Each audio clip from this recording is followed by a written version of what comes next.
Well, good day, my friends. It's your old pal Jordan the Lion. We are taking our back roads through Georgia today en route to see the final home and the deathbed of FDR, Franklin Delano Roosevelt, our former president. Daze with Jordan the Lion and you all. It begins right now. Be surprised or wondering why President Roosevelt was all the way out in Georgia. Well, when he was younger, he was treated for polio out here at the Warm Springs and ended up building this house and kept it through his presidency and then used it as a retirement retreat at the end. So now there's actually a Roosevelt Warm Springs campus. We're going to his home today, the Little White House. All right, we finally made it. I love they turn these old presidents' homes into historic sites. I almost feel like when I'm coming out to them that I'm doing something wrong, like you're trespassing or something, but it should be a blast. So I think you start with a museum over here, and then that guides you back to the home, which is back here. It says Franklin Delano Roosevelt came to Warm Springs in 1924 in hopes of recovering from the effects of polio. His love for the area and hopes for the Georgia Warm Springs Foundation led him to build a small white clapboard cottage on these pine-scented slopes. The house was completed in 1932 while FDR was serving as governor of New York. Became known as the Little White House. It was designed by architect Henry Toombs, who also designed many of the foundation's buildings. Cost was $8,738, including the landscaping. Wow. The cottage, garage, servants' quarters, and guest house are preserved much like they were on April 12, 1945, when FDR died of a massive stroke as he was sitting for a portrait. The unfinished portrait, as many of FDR's personal belongings, can be seen in the cottage and in an adjacent museum. This is awesome. During the busy years between 1932 and 1945, FDR only visited his beloved Little White House on 16 occasions while he and the nation struggled through the Great Depression of 1929 and then World War II. Many of the solutions to the people's problems that beset the nation during his presidency came to FDR as a result of his association with the people of this area. Yeah, it got us through the Great Depression and World War II. As soon as you walk in, you enter this room with some very interesting memorabilia. Now, this is what's really fascinating to me. Those are his leg braces, and they actually have his name engraved into them. You can see there's shoes, and then it goes up into leather knee pads, and then to the very top. And he was a tall guy, so they have these. So they're made of steel, weigh about 8 pounds. Said he painted the lower area of the steel uprights black to disguise the shiny metal. He didn't want to draw any attention to them. So that's why the bottom parts right here are black and the top are chrome colored. And then this was a specially designed wheelchair that he used. He didn't like conventional wheelchairs. Interesting.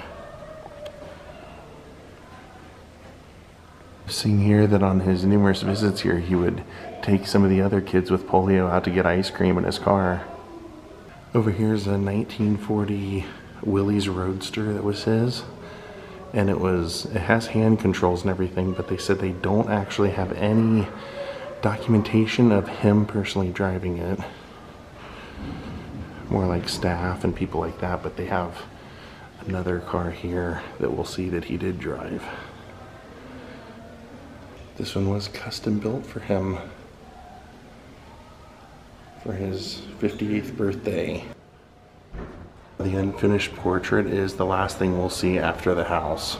Says that he started discovering that he had something wrong around 1921 and was being treated for it, and then it progressed. It was polio. It just kept progressing to the point to where when they finally figured out what it was, he had already lost the use of his legs. So here we have the president serving up Thanksgiving turkey with those cutlery instruments.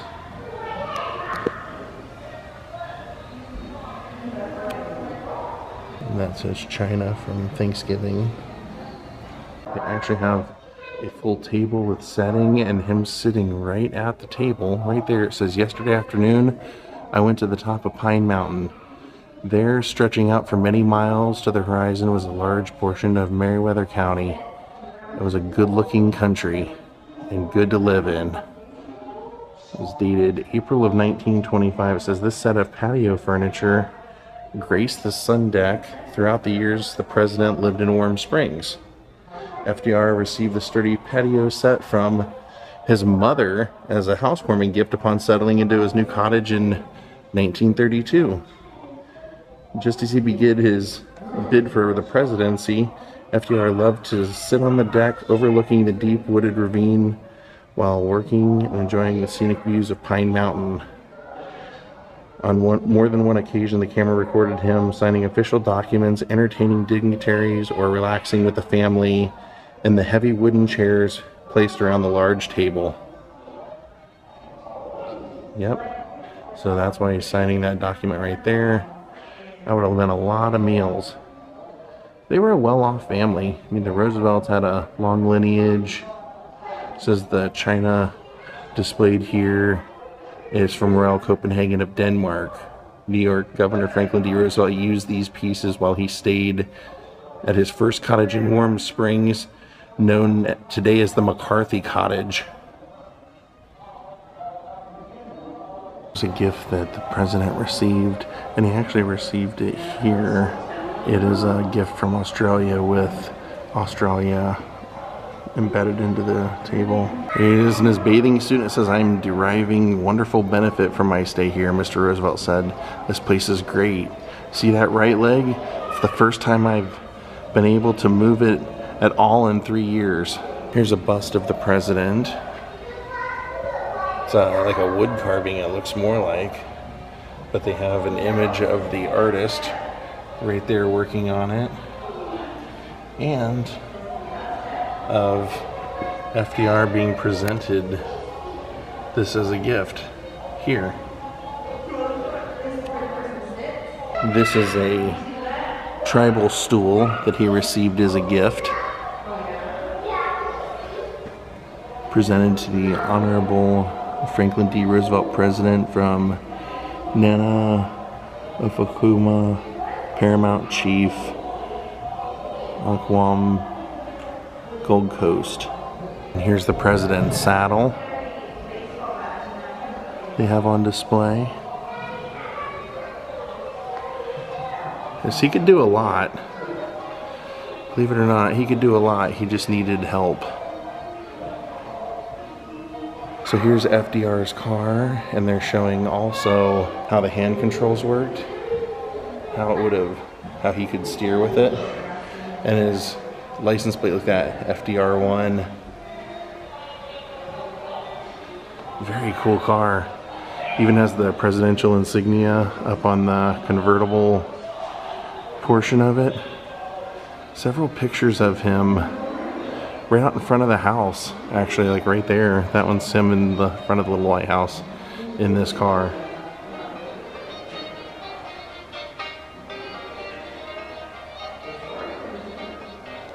This is my kind of stuff. I love seeing the vehicles and personal items. See, there he is behind the wheel of this car. It does say this is the last car FDR drove here in Warm Springs. It was made for him in the license plate that we saw, that custom vanity plate, the FDR1, was made for him in the Georgian prison factory. Car was kept in the garage under the servants' quarters. Secret Service would prepare the car when FDR was ready to use it. Driving provided FDR freedom, as he drove the clay roads, visiting, holding impromptu press conferences, and dedicating buildings on the foundation grounds. Very cool. And then this is actually his stagecoach. It's a Warm Springs stagecoach. It says FDR's first stagecoach.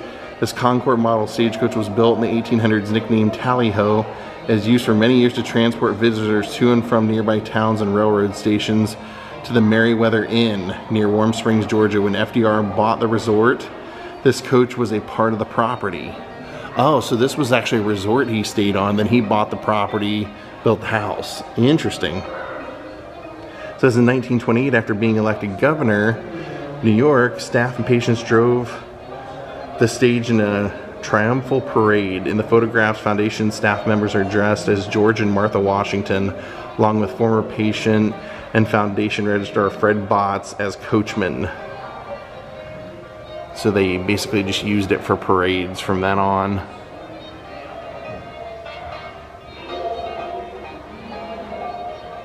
As long as they used it for something, I got no problem with that. I love it, actually.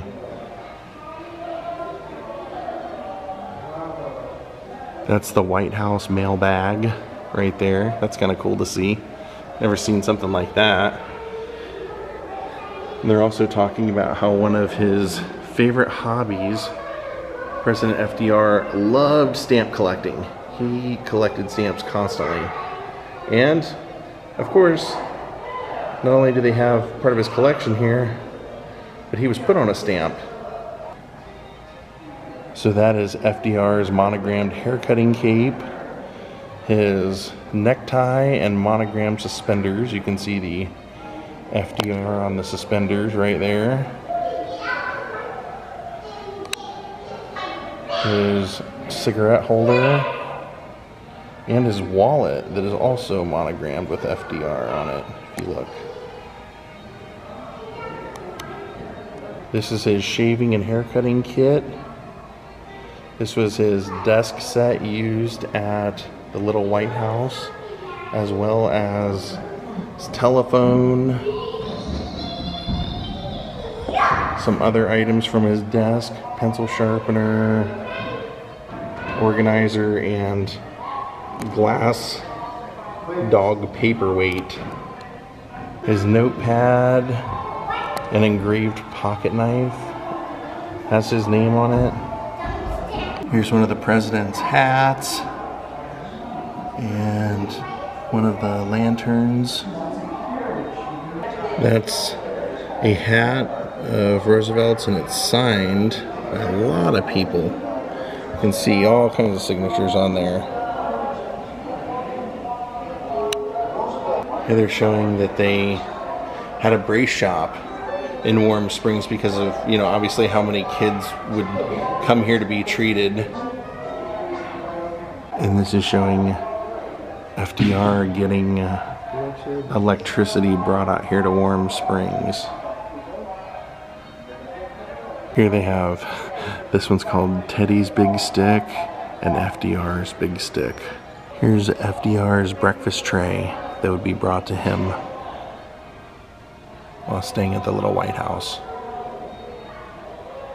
And then look at all of the canes that he had. Cases and cases of canes. I'm sure some gifts, all a little bit different, some images on there. This was Eleanor Roosevelt's sweater and hat.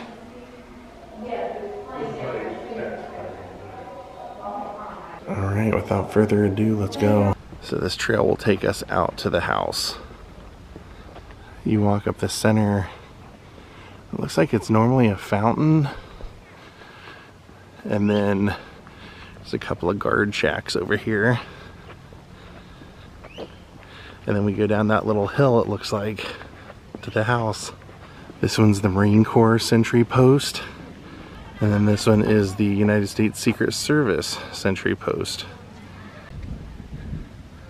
Boy, did we luck out. An entire school bus of kids just left the house, so we're gonna basically get to tour it by ourselves.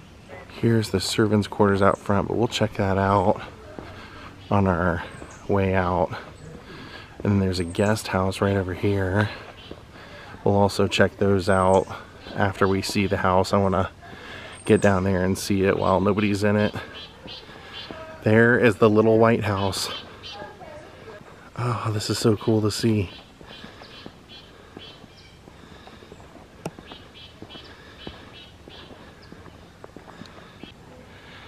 It says Franklin Delano Roosevelt, President of the United States, died in this house. April 12, 1945, no soldier gave more on any battlefield than he who here gave his life for his country. No greater martyr ever served the cause of freedom. So we don't actually enter the front doors. You enter here on the side, and even as you enter this little walkway, there's another Marine Corps sentry post down here. Lots of security for the president.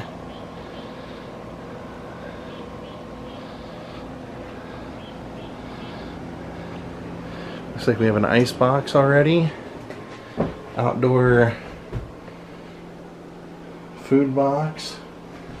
And then probably beans, corn, things like that. Shelving for the vegetables. And then we walk in the kitchen.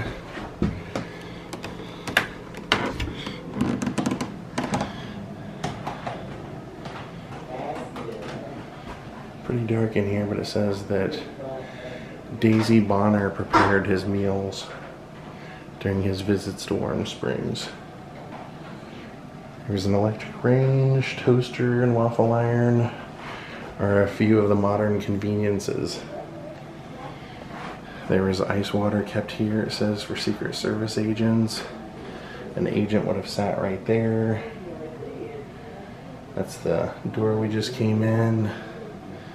So now they have like a plastic sheeting right there, but inside you can see some of the cooking stuff. House.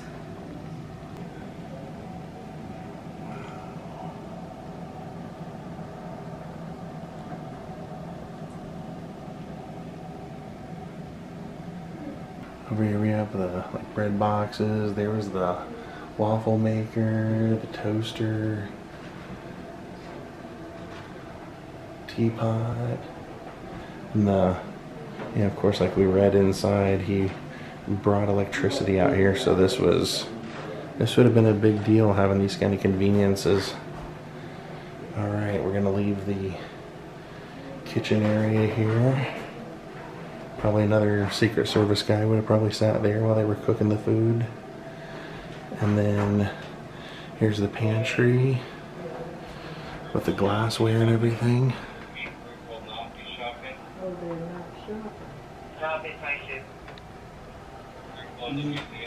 There's some more. So now that takes you out onto the back porch. But this looks like this would have been the lounge and study, living room. FDR love for the sea is evident with the ship models, paintings, and naval artifacts located throughout the little White House. Oh yeah, you can definitely see that.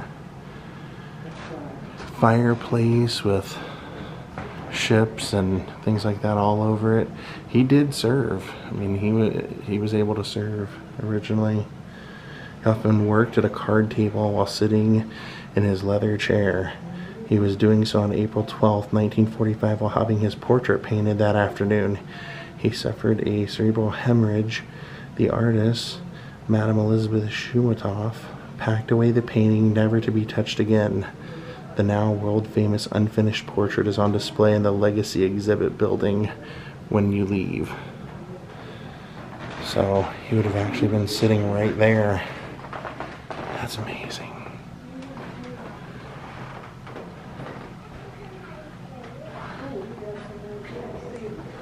Then here is the dining room area.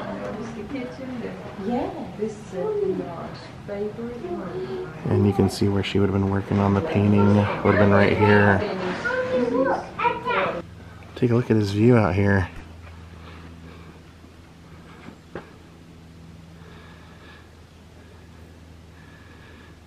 It's supposed to be a self-guided tour, but kind of tough to vlog this because every time I start filming something, somebody asks me where I'm from or who my mom is, what my last name is. As we come out and in the side room, this is his bedroom and his bed with his hat over there on the side table.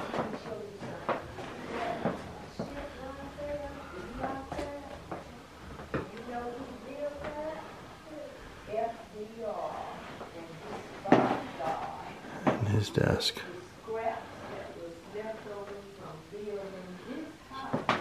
The president was carried to this room by his staff after he collapsed. 3:35, after tremendous medical efforts, President Roosevelt was pronounced dead. The president's body was taken to Washington, D.C. for a state funeral, and from there he was taken to his family home in Hyde Park, New York, where he was buried in the Rose Garden. So yeah, this was literally the deathbed. And that leads us from that room and his desk over here into his bathroom. Sorry, everything in here is wood colored or wood finished.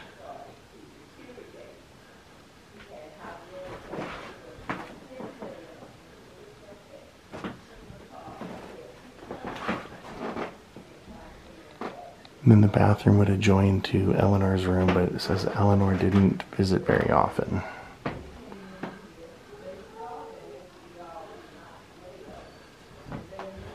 They had a little bit of a separate life throughout most of their lives. Even though Eleanor didn't visit often, their kids did, so they would stay in this room.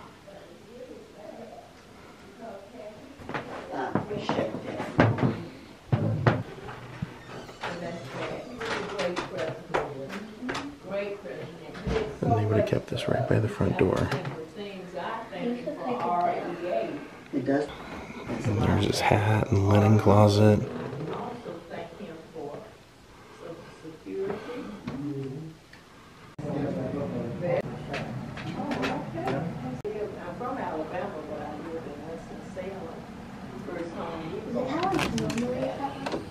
And now we leave his front door, leave out the front.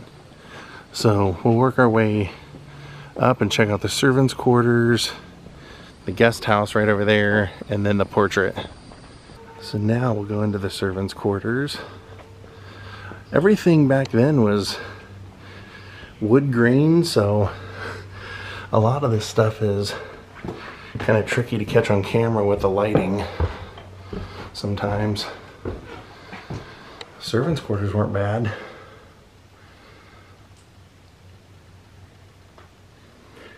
Your bathroom. And then bedroom.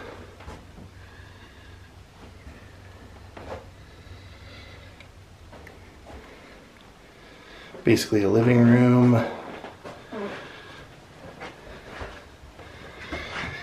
And then another bedroom. There's Daisy Mae Bonner. That would have been the president's, basically like the leader of the house, and she was the cook. Then as we move over to the guest house, I just noticed this sign talking about the flag. It only has 48 stars because of the flag that was flying here when he lived here. Then we'll go in the guest house.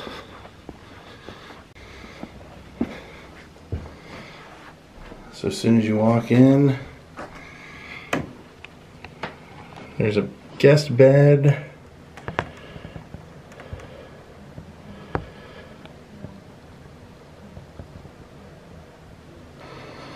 And there's a bigger bedroom in here. Sadly, let's go see the last portrait, the unfinished portrait. The legacy exhibit, here we are. Here it is.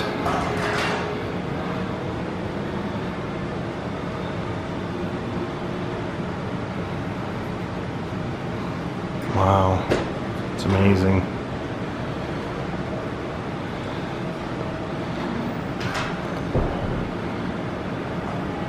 look in the eyes.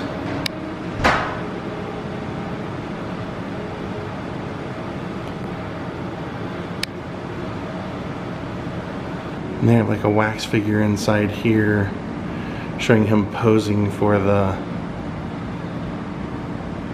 last portrait. And he's actually, they have the cape, the naval cape that he was wearing when he posed is on there.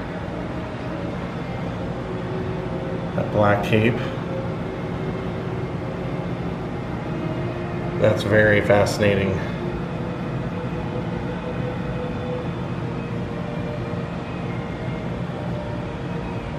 Sad, sad, sad. And we saw that they have a 48-star flag flying on the flagpole. This is the one that was flying the day he died. Well, my friends, we're gonna call it a day from FDR's little White House. Have a great night and good night.